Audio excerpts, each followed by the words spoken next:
சென்னையில் அடுக்குமாடி குடியிருப்பின் 4வது மாடியிலிருந்து தவறி விழுந்த குழந்தை கடும் போராட்டத்திற்கு பிறகு பத்திரமாக மீட்கப்பட்ட சம்பவம் இன்று பரபரப்பை ஏற்படுத்தியுள்ளது. இதுகுறித்து அப்பகுதி மக்களின் கருத்துக்களை கேட்டறிந்தோம். செய்தியாளர் கார்த்திக் வழங்கிய தகவல்கள் இவை. ஆவடி அடுத்த திருமுல்லைவாயலில் வெங்கடேஷ் ரம்யா தம்பதி அடுக்குமாடி குடியிருப்பு ஒன்றில் வசித்து வருகின்றனர். ரம்யா தனது 7 மாத குழந்தைக்கு 4வது மாடி பால்கனியில் இருந்து இன்று உணவு ஊட்டிக் கொண்டிருந்த போது எதிர்பாராத விதமாக கையிலிருந்து குழந்தை தவறி விழுந்ததாக கூறப்படுகிறது. நல்வாய்ப்பாக முதல் மாடியில் உள்ள தகர சீட்டில் குழந்தை சிக்கிக் கொண்ட நிலையில் சத்தம் கேட்டு அக்கம் பக்கத்தினர் கீழே பெரிய பெட்ஷீட்டை விரித்து குழந்தையை காப்பாற்ற முயன்றனர். பின்னர் அடுக்குமாடி குடியிருப்பின் பால்கனி வழியாக ஒருவர் ஏறி மேற்கூரை விளிம்பில் தொங்கிக் கொண்டிருந்த குழந்தையை லாவகமாக பிடித்து காப்பாற்றினார். நெஞ்சை பதைபதைக்க வைக்கும் இந்த வீடியோ இணையத்தில் வேகமாக பரவி வருகிறது.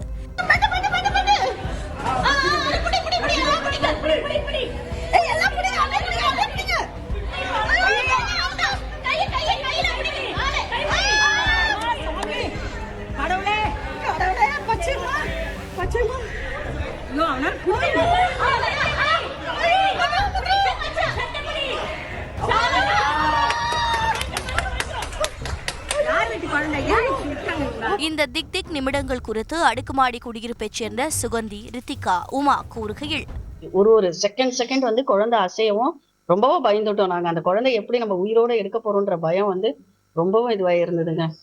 அந்த இது வந்து இன்னுமே எங்களுக்கு வந்து அதுல இருந்து வெளியே வரவே முடியல. இன்னைக்கு ஃபுல்லா அதை தான் பேசிட்டு இருக்கிறோம். நாங்க ஒரு பாயிண்ட்ல நாங்க எப்படி இருந்தோம்னா கீழே வந்தா கூட காப்பாத்திடலாம்ன்ற அளவுக்கு வரும்போது ஒரு அங்கிள் ஏறி கரெக்டா எடுத்துட்டாங்க. அது வரைக்கும் பாப்பாவும் கரெக்டா அங்க இருந்தாங்க. So thank God. அவ்வளவு சின்ன குழந்தை கீழே விழுந்துட்டேன்னு இருந்தது. பட் இங்க இருக்கிற பீப்புளோட எல்லாரோட கோஆபரேஷனாலையும் யாராவது காப்பாத்திடுவாங்க அப்படின்னு எங்களுக்கு தோணிச்சு. நல்லபடியா காப்பாத்திட்டாங்க. மீட்கப்பட்ட குழந்தை ஆவடியில் உள்ள தனியார் மருத்துவமனைக்கு கொண்டு செல்லப்பட்ட நிலையில் இதுகுறித்து திருமுல்லைவாயல் போலீசார் விசாரணை மேற்கொண்டு வருகின்றனர். செய்தியாளர் கார்த்திக் வழங்கும் கூடுதல் தகவல்.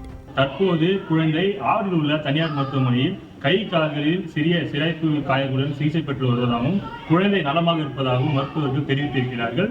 இது தொடர்பாக திருமுல்லைவாயல் போலீசார் தொடர்ந்து விசாரணை மேற்கொண்டு வருகிறார்கள். கல்பனா. நன்றி கார்த்திக். செய்திகளை உடனுக்குடன் தெரிந்து கொள்ள உடனே சப்ஸ்கிரைப் பண்ணுங்க.